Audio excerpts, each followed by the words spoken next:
Myth number 10, there is income security with a corporate job, but not with a franchise. Hopefully, I've done my job today. Jobs are no longer income security. You're renting your income. Anytime they decide they're done with you, that's it. That is not income security. When you own a business, as a business owner, you will not be laid off. You will not be given a separation package. You will not be furloughed. So nobody's walking in the office saying we're going a different direction. You're in charge. You have complete control. And as a franchise ownership or franchise owner, you will have income security. So again, jobs are no longer income security. Now, there are advantages and disadvantages to franchise ownership. And so when we talk about franchising, I like to think of franchising as entrepreneur light. It's just an easier way to become an entrepreneur. You see, the franchise provides the operating system. It's really follow system A, B, C, D, and E, just do exactly what they say to do. It's like a business in a box. It's turnkey from a standpoint. And the franchisor provides training and ongoing support. So it's just an easier way to become an entrepreneur. And there's a real value in the network of other franchisees. So as you're going through things, you've got this whole network of other franchisees that are going through the same things that you are. So it's a wonderful resource. And I believe franchising improves your chances of success. You see, it saves you time in launching the business, and it saves you capital because you make less mistakes. And the franchisor is always proving out and refining the business model for you from that standpoint.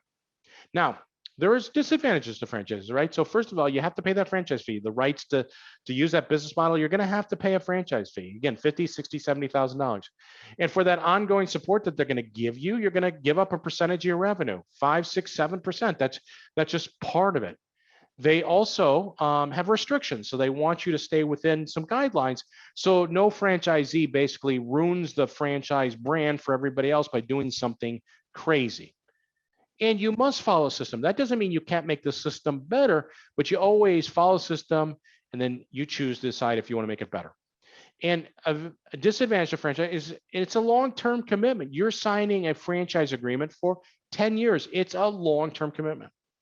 And there will always be risk with business. So there is risk of failure, even with the franchise. Now, we hope to reduce that risk with a franchise, but there is always risk.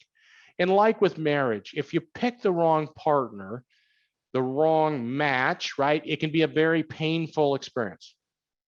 So why do people go through this process of evaluating franchises, right, but don't invest in a franchise? Well, Brian, there's many different reasons, but some people, they go through the process and they decide, hey, you know what, franchising just isn't for them, which is perfectly fine, right? It is also a lot of work evaluating franchise opportunities, and you got to put the work in to find the right partner. That's just true in life. You got to dig in, you got to do your due diligence from that standpoint. And some people, it's just too much work for them. And some people just have fear and anxiety that stops them from following their dreams, right? That false evidence appearing real. Some people just don't have the capital. And if you can believe it or not, some people don't invest in a franchise because they still believe a job equals income security. Hopefully, we've broken that paradigm today. Some people have a maverick mentality. It's my way, the highway. Franchising would not be good for them. And sometimes family and friends will kill a person's dream to invest in a franchise. One guy that wanted to invest in a franchise, his family decided they were going to do a vote to allow him to invest in the franchise. They voted down the idea, which is crazy to me. And some people are just not capable of making a decision. They go through the process and they just can't make a decision. When we can't make a decision or we're not capable of making a decision, that is a decision. That's a no decision from that standpoint. So Tony and I, over the years, have done dozens of webinars like this, and we get all kinds of great executives that come on and listen and learn, and they go, hey, I want to learn about this. And they go through the process and they invest in franchises.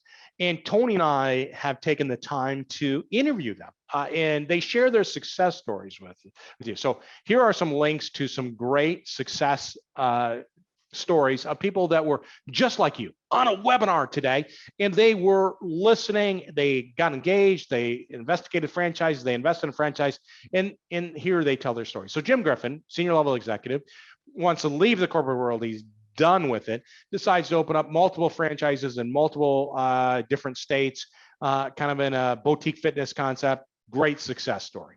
Bill Welsh, senior level executive, wants to leave the corporate world, but he wants to be involved in it, the executive model full time. So he ended up investing in a window washing franchise, right? Not washing windows, not doing that, but he's leading the business. And he tells his great success story.